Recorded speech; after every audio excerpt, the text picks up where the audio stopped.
Procrastination. நம்ம எல்லாருக்குமே படிக்கும்போது மிகப்பெரிய தலைவலியாக இருக்கிறது இந்த ப்ரோக்ராஸ்டினேஷன் தான். படிக்கும்போது மட்டும் இல்லை, கிட்டத்தட்ட நம்ம லைஃப்பில் கூட இந்த ப்ரோக்ராஸ்டினேஷன் ரொம்ப தொல்லை பண்ணும். ஸோ இந்த வார்த்தைக்கு நான் மீனிங் சொல்லணுன்ற அளவுக்கு ஒன்றுமே கிடையாது. பிகாஸ் இது எல்லாருக்குமே ஒரு காமனான வார்த்தையாக மாறிடுச்சு. பிகாஸ் கிட்டத்தட்ட எல்லாருமே நம்ம இதை எக்ஸ்பீரியன்ஸ் பண்ணியிருக்கோம். கரெக்டு தானே?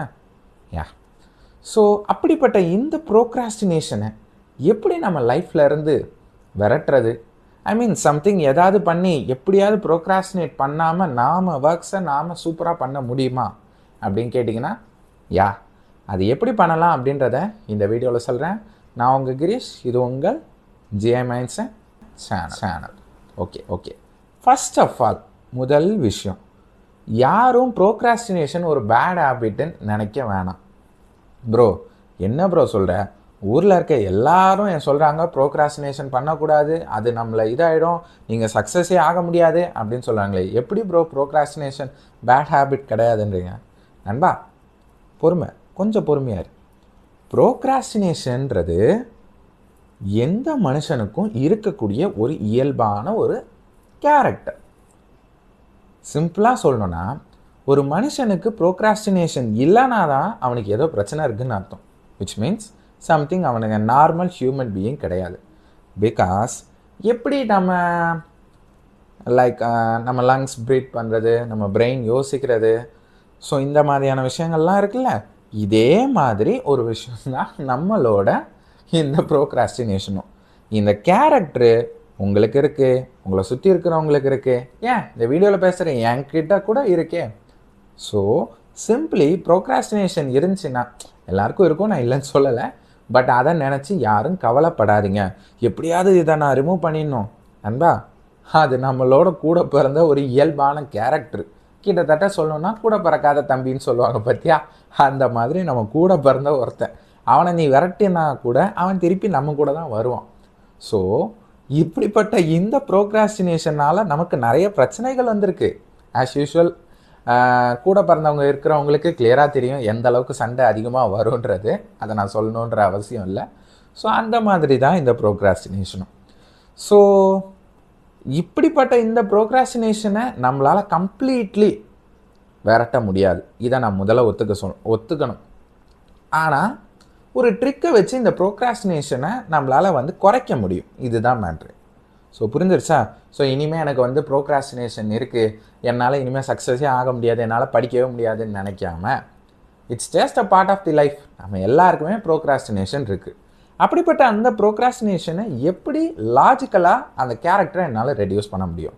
கண்டிப்பாக 100% போக்க முடியாது, பட் அட்லீஸ்ட் அதை எப்படி ஈஸியாக ரெடியூஸ் பண்ணுறது அப்படின்றத பற்றி யோசிக்க ஸ்டார்ட் பண்ணுங்கள். ஓகேவா? ஸோ இனிமேல் யாரும் அதை பற்றி கவலைப்பட மாட்டிங்களே. ஐ ஹோப் யாரும் கவலைப்பட மாட்டீங்கன்னு நினைக்கிறேன். ஸோ உங்கள் எல்லாருக்குமே ப்ரோக்ராஸ்டினேஷன்னா என்னன்றது ஜென்ரலாக தெரியும்ல. அப்படி தெரியலனா சிம்பிளாக சொல்கிறேன். நீங்கள் சிம்பிளாக சொல்லணுன்னா, நீங்கள் டெய்லி ஏதோ ஒரு வேலை பார்க்கணுன்னு நினைக்கிறீங்க, ஆனால் ஒவ்வொரு டைமும் அந்த ஒரு வேலையை தவிர்த்து மிச்சம் எல்லா வேலையும் உட்காந்து பார்ப்பீங்க. ஏன்னா உங்களுக்கு அந்த ஒரு வேலை மட்டும் சுத்தமாக பிடிக்காது. ஆனால் ஒவ்வொரு நாளும் பண்ணணும்னு நினைக்கிறீங்க, ஒரு தடவை கூட பண்ணல. One of the best example படிக்கிறது தான். டெய்லி காலைல நான் 5 மணி எந்திச்சு படிக்கணும்னு நினைக்கிறேன், ஆனால் என்னால் படிக்கவே முடியலை. ஒவ்வொரு டைமும் 5 மணி எண்ணிக்கிறப்ப அலாரம் அடிக்கும், ஆஃப் பண்ணுவேன், படுத்து தூங்குவேன், விடிஞ்சிரும், அவ்வளோதான். இது நான் 5 மணி சொல்கிறேன். ஒரு சில பேர் 3 மணி எந்திப்பாங்க, ஒரு சில பேர் 4 மணி எந்திக்கணும்னு ட்ரை பண்ணுவாங்க. ஸோ இந்த மாதிரி சொல்லிக்கிட்டே போகலாம். நான் வீட்டுக்கு போன உடனே 6 மணி நேரம் தொடர்ந்து படிக்க போகிறேன், 3 மணி நேரம் தொடர்ந்து படிக்க போகிறேன்னு சொல்லுவாங்க. ஒரு நாள் கூட பண்ண முடியாது. இது எல்லாமே பார்ட் ஆஃப் ப்ரோக்ராஸ்டினேஷன் தான். அண்ட் இதை நீங்கள் மட்டும் தான் பண்ணிங்களான்னு சொல்லலை, நானும் இந்த விஷயங்கள் எல்லாம் பண்ணியிருக்கேன். அப்புறம் எப்படி ப்ரோ இந்த இதை ரிமூவ் பண்ணிங்க அப்படின்னா, ஸோ இப்போ நான் அந்த ட்ரிக் என்னன்றதை சிம்பிளாக சொல்கிறேன், நல்லா கவனி பொறுமையாக, ஓகேவா? ஸோ ட்ரிக் என்னென்னா, நீங்கள் எந்த விஷயத்தை ப்ரோக்ராஸ்டினேட் பண்ண போகிறீங்களோ அதை ஜஸ்ட்டு ஒரு 5 மினிட்ஸ் அதை ப்ரோக்ராஸ்டினேட் பண்ணாமல் பண்ணுங்கள். எனக்கு நீங்கள் 5 நிமிஷம் பண்ணால் போதும். இப்போ நீங்கள் வீட்டுக்கு போன உடனே படிக்கணும்னு நினைக்கிறீங்க, நான் ரெஃப்ரெஷ்மெண்ட் 6 மணிக்கு படிக்கணும்னு நினைக்கிறீங்கன்னு சும்மா அசம் படிக்கலாம். ஆனால் உங்களுக்கு அது படிக்கணும்னு தோணலை. நீங்கள் எனக்கு பண்ண வேண்டிய ஒரே விஷயம் என்னதுன்னா, 6 மணிக்கு உட்காந்து படிக்க ஸ்டார்ட் பண்ணுங்க. 6:05க்கு புக்கை மூடிட்டு நீங்கள் மற்ற வேலையை பார்க்க போயிடலாம். ஆனால் 5 நிமிஷம் படிக்கணும். என்ன ப்ரோ சொல்கிறேன், எப்படி ப்ரோ இது ஒரு ஐடியாவா ப்ரோ அப்படின்னு சொல்லிட்டு நீ என்னை கழுவி ஊற்றுறது எனக்கு புரியுது, நான் இல்லைன்னா சொல்லலை. பட் பார்க்க ரொம்ப எப்படி சொல்ல முட்டாள்தனமாக இருந்தாலும் அதுக்குள்ளே 1000 மீனிங் இருக்குது. என்ன அர்த்தம் தெரியுமா? சிம்பிளாக நல்லா யோசிச்சு பாரு. 6 மணிக்கு புக் எடுக்கிற, 6:05க்கு நீ மூடுற, இதனால் என்ன யூஸ்ன்னு நினைப்ப. நம்ம எல்லாருக்கும் மிகப்பெரிய பிக்கஸ்ட் ப்ராப்ளம் என்ன தெரியுமா? Starting trouble. ஸோ நிறைய பேருக்கு கொஷின் ஆன்சர்ஸ் எழுதுறதுலே தெரிஞ்சிருக்கும், ஃபஸ்ட்டு வார்த்தை என்னன்னு மட்டும் தெரில. இந்த ஃபஸ்ட்டு வார்த்தை தெரிஞ்சிச்சுன்னா எனக்கு மிச்சம் இருக்க எல்லா ஆன்சரும் தெரியுது, ஆனால் ஃபஸ்ட்டு வார்த்தை தெரில. கரெக்டாக? நம்ம எல்லாருக்குமே கூட பிறந்த இயற்கையான ஒரு விஷயம் இதுவும் ஒன்று தான், ஸ்டார்டிங் ட்ரபிள். எப்பெல்லாம் நமக்கு இந்த ஆரம்ப புள்ளி தான் நமக்கு ரொம்ப கஷ்டமாக இருக்கும்.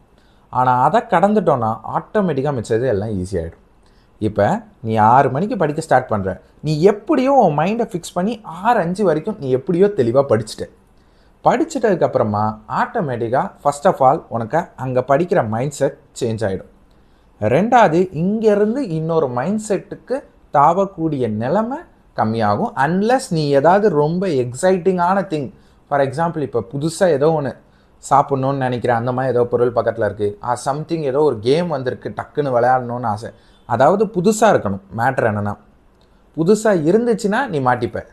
மேபி ஆல்ரெடி உன் வீட்டில் நீ பண்ணக்கூடிய ஆஸ் யூஷுவல் திங்ஸை தான் நீ திருப்பி ஏதோ பண்ண போகிறேன்னா, லைக் நீ ரீல்ஸ் இது பண்ணுறதோ, இல்லை வெளியே போய் விளையாடுறதோ, இல்லை சம்திங் யார் கூடயோ பேசுகிறதோ, இல்லை ஏதாவது ஒர்க்ஸும் நீ ஜென்ரலாக பண்ணக்கூடிய ஒர்க்ஸ்னால் கவலையே படாத, இந்த ட்ரிக்கு கண்டிப்பாக மோர் தென் 90% பர்ஃபெக்டாக ஒர்க் ஆகும். ஸோ மேட்ரு என்னென்னா, நீ 5 நிமிஷம் பண்ணால் போதும், ஸ்டார்டிங் ட்ரபிள் ஆட்டோமேட்டிக்காக ரெடியூஸ் ஆகிடுச்சு. அதுக்கப்புறமா மிஷின் ஆட்டோமேட்டிக்காக போகும். லைக் நீ என்ன பண்ணணும்னு நினைக்கிறியோ அதை பண்ண ஆரம்பிச்சிடுவேன். பிகாஸ் உன் மைண்ட் செட் ஆட்டோமேட்டிக்காக மாறிடும். It's just a illusion. ப்ரோக்ராஸ்டினேஷன்றது சிம்பிளாக சொல்லணுன்னா ஒரு இல்யூஷன் மாதிரி உன் பிரெயினுக்கு. நீ ஒரு வேலையை பார்க்கணும்னு நினைப்ப, ஆனால் அது பண்ண முடியாதுன்னு தானே யோசிப்ப. ஒரு 5 நிமிஷம் பண்ணிப்பாரு, ஆட்டோமேட்டிக்காக நீ பண்ணிடலாம். அதுக்கப்புறமா உண்மையாகவே உனக்கு மைண்ட் செட் வரலன்னு வையேன், நீ பண்ணாத, நான் ஒன்றுமே சொல்லலை. ஏன்னா இந்த ட்ரிக் கண்டிப்பாக ஒர்க் ஆகும். என்னால் டேம் ஷுவராக சொல்ல முடியும். 5 நிமிஷம் நீ பண்ணி முடித்த உடனே உனக்கு இதாகும். சேம் லைக் நீ காலையில் 5 மணி எந்திக்கிற, காலையில் 5 மணி எந்திக்கணும்னு நினைக்கிறேன், அலாரம் அடிக்குதுன்னா அடுத்த செகண்ட் எந்திச்சிரு. 5 மணிக்கு எந்திரிச்சு பெட்ரூம்லேருந்து எந்திரிச்சு எந்த ரூமில் வேணால் உட்காந்துக்குவோம். அது உன்னோட இஷ்டம், ஸ்டடி ரூம், ஹால், எங்கே வேணால் உட்காந்துக்குவோம். உட்காந்துக்கம்மா 5:05 வரைக்கும் வெயிட் பண்ணு. 5:05க்கு மேலே நீ படுக்க போயிடும், உன்னை யாருமே கேட்க போகல. இதுதான் மேட்ரு. ஆனால் நான் சொல்கிறேன் சத்தியமாக, உனக்கு 5:05க்கு மேலே நீ படிக்க தான் ஸ்டார்ட் பண்ணுவேன். ஏன் தெரியுமா? முதல் விஷயம், நம்ம எல்லாருக்கும் படுக்கிற வரைக்கும் தான் அந்த தூக்கம் இருக்கும். ஒன்ஸு அந்த படுக்கையிலேருந்து எந்திரிச்சு நம்ம வெளியே வந்துட்டோம்னா ஆட்டோமேட்டிக்காக அந்த தூக்கம் போயிடும். அன்லஸ் நீ நைட்டு கொஞ்சம் சீக்கிரமாக தூங்காத வரைக்கும், தூங்குற வரைக்கும், நீ நைட்டு 1 மணிக்கு 12 மணிக்கு சரி ஓகே, ஒரு 12 வரைக்கும் ஓகேன்னு விட்டுக்கிட்டா கூட 1 மணிக்கு 2 மணிக்கு படுத்துட்டு காலையில் 5 மணி எந்திக்கணும்னு நினச்சேன்னா லாஜிக்கலி அது பாசிபிளா? உங்களுக்கே தெரியுதுல்ல அதெல்லாம் பாசிபிள் இல்லைன்னு. அதை தான் நான் உங்ககிட்ட சொல்ல வர்றது. ஸோ லாஜிக்கலாக பண்ணுங்கள். இப்போ நான் வீட்டுக்கு போனோடனே 10 மணி நேரம் உட்காந்து படிக்க போகிறேன்லாம் யோசிக்கக்கூடாது. அதிகபட்சம் 2 மணி நேரம் 3 மணி நேரம் தான் படிக்க முடியும். காலையில் 5 மணி 4 மணி எந்திக்க போகிறேன்னா நைட்டு சீக்கிரமாக தூங்கினா தான் எந்திக்க முடியும். லாஜிக்கலான திங்ஸை ஃபஸ்ட்டு பண்ணால் தான் ப்ரோக்ராஸ்டினேஷனோட முதல் ஸ்டெப்பே சால்வ் ஆகும். நீங்கள் லாஜிக்கல் திங்ஸே பண்ணாமல் டேரெக்டாக இம்பாசிபிள் திங்ஸுக்கு போனீங்கன்னா நோ மேட்டர், நான் சொன்ன இப்போ இந்த ட்ரிக்கே யூஸ் பண்ணாலும் உங்களுக்கு வேலைக்கு ஆகாது. சிம்பிளாக யோசிச்சு பாறேன், காலையில் 2 மணிக்கு தான் நீ தூங்குற, 5 மணிக்கு அலாரம் வச்சு எந்திரிச்சா நீ 5 இல்லை 5:30 வரைக்கும் முழிச்சிருந்தாலும் உனக்கு தூக்கம் தான் வரும். ஏன்னா நீ ஒரிஜினலாகவே தூங்கலை. இதானே மேட்ரு? அதை தான் சொல்கிறேன். ஸோ ஃபஸ்ட் திங், நீ ப்ரோக்ராஸ்டினேஷனை ரிமூவ் பண்ணுன்னா லாஜிக்கல் திங்ஸ் பண்ணு. லாஜிக்கல் திங்ஸ் மீன்ஸ் ஒரு கோலை நீ செட் பண்ண போகிற அப்படின்னா ஒரு லாஜிக்கலான ஒரு கோலாக வச்சுக்கணும். நீ பாட்டுக்கு நான் நடுராத்திரி இது வரைக்கும் முழிப்பேன், திடீர்னு காலைல எத்தனை மணி வரைக்கும் எந்திப்பேன்னு சொல்லிட்டு சூப்பர் ஹியூமன் மாதிரி பேசாது. லாஜிக்கல் திங்கை பண்ணதுக்கப்புறமா இந்த ட்ரிக்கை யூஸ் பண்ணு. ஏன்னா நம்ம எல்லாருக்கும் லாஜிக்கல், அதாவது நைட்டு 10 மணிக்கு படுத்து காலையில் 5 மணி எந்திக்கிறது கஷ்டம்தான். அந்த மாதிரி சமயத்தில் நீ பண்ண வேண்டிய விஷயம் 5 நிமிஷம், கிட்டத்தட்ட 5 மினிட்ஸ் ட்ரிக்குன்னு சொல்லாமா இதை? ஸோ இந்த 5 மினிட்ஸ் உட்காந்து பண்ணு. ஆட்டோமேட்டிக்காக அந்த தூக்கமும் போயிடும், ஆட்டோமேட்டிக்காக உனக்கு அந்த ஸ்டார்டிங் ட்ரபிளும் போயிடும். அசால்ட்டாக உட்காந்து நீ சூப்பராக படிக்க ஸ்டார்ட் பண்ணிவிடுவேன். நீ என்ன ப்ரோக்ராஸ்டினேட் பண்ணக்கூடாதுன்னு நினச்சியோ அட்லீஸ்ட் சுத்தமாக எதுவும் பண்ணாகும் சம்திங் நீ ஏதோ ஒன்று பண்ணிக்கிட்டு இருக்கு. கண்டிப்பாக அது உனக்கு யூஸ்ஃபுல்ல. சிம்பிளாக சொல்லணுன்னா எதுவுமே இல்லாததுக்கு ஏதோ ஒன்று இருக்குல்ல, அதை தான் நான் சொல்ல வரேன். ஸோ இந்த விஷயத்தை நீங்கள் வந்து ஃபிசிக்ஸில் இல்லை கம்பேர் பண்ணியே நீங்கள் பார்க்கலாம். லைக் நம்ம இனர்ஷியா, உங்கள் எல்லாருக்கும் இனர்ஷியானா என்னன்னு தெரியும்ல. Inertia means resistant to change it state of position. அதாவது ஒரு ஆப்ஜெக்ட் ரெஸ்ட்டில் இருக்குன்னா அது ரெஸ்ட்டில் இருக்க தான் பார்க்கும், ஒரு ஆப்ஜெக்ட்டு மூவிங்கில் இருக்குன்னா அது மூவிங்கில் இருக்க தான் பார்க்கும். அதே மாதிரி தான் நாம் ஹியூமன்ஸும். நம்ம வேலையே செய்யாமல் இருந்தோன்னா வேலையே செய்யாமல் தான் இருக்கணும்னு தோணும், வேலை செஞ்சுட்டு இருந்தோன்னா வேலை செய்யணும்னு தான் தோணும். இந்த விதியெல்லாம் மாறாது. அதே மாதிரி தான் நம்ம லைஃப்பும். நம்ம லைஃப்பில் ஒரு விஷயத்த நம்ம பண்ண போகிறோம்னு நினச்சிட்டோன்னா நினைக்க தான் செய்வோம், ஆனால் செய்ய முடியாது. as long as நம்ம செய்ய ஆரம்பிக்கிற வரைக்கும். ஒன்ஸு செய்ய ஆரம்பிச்சிட்டோன்னா அதுக்கப்புறமா நம்மளை ஸ்டாப் பண்ண முடியாது. So starting trouble, logical things, இந்த 2 விஷயத்த சால்வ் பண்ணு. எப்படி இனர்ஷியா லா ஒர்க் ஆகுதோ, நீ மூவிங்கில் இருந்தால் மூவிங்லேயே இருப்பியோ, அதே மாதிரி நீ ஒன்ஸ் படிக்க ஸ்டார்ட் பண்ணிட்டீன்னா அதே மாதிரி படிச்சுக்கிட்டே போகும். ஸோ எப்படி ஃபிசிக்ஸை நான் இதோட கனெக்ட் பண்ணிட்டேன் பார்த்தியா? ஸோ சிம்பிளாக சொல்லணும்னா procrastination is nothing but it's just inertia. In terms of நம்ம வந்து ஃபிசிக்ஸில் சொல்லணும்னா, இன் டேர்ம்ஸ் ஆஃப் சயின்ஸில் சொல்லணும்னா இனர்ஷியான்னு சொல்லுவோம். இந்த மாதிரி நிறைய விஷயங்கள் இருக்குது. லைக் நம்ம கர்மாவை நியூட்டன்ஸ் தேர்ட் லான்னு சொல்லலாம். ஸோ இந்த மாதிரி எல்லாமே நீ லாஸோட ப்ரீக் பண்ணலாம். அதை நீ கரெக்டாக அண்டர்ஸ்டாண்ட் பண்ணிடுறது தான் matter. So that's it about procrastination. நம்ம லாங்குவேஜில் சொல்லணுன்னா இனர்ஷியா. ஸோ அதுக்கான சொல்யூஷனை நான் பக்காவாக சொல்லிட்டேன். லாஜிக்கல் திங்ஸ், கரெக்டான கோலை சூஸ் பண்ணு. 2வது 5 மினிட் பண்ணால் போதும், ஆட்டோமேட்டிக்காக உன் மைண்ட் செட் மாறிடும், உன் இல்யூஷன் மாறிடும்.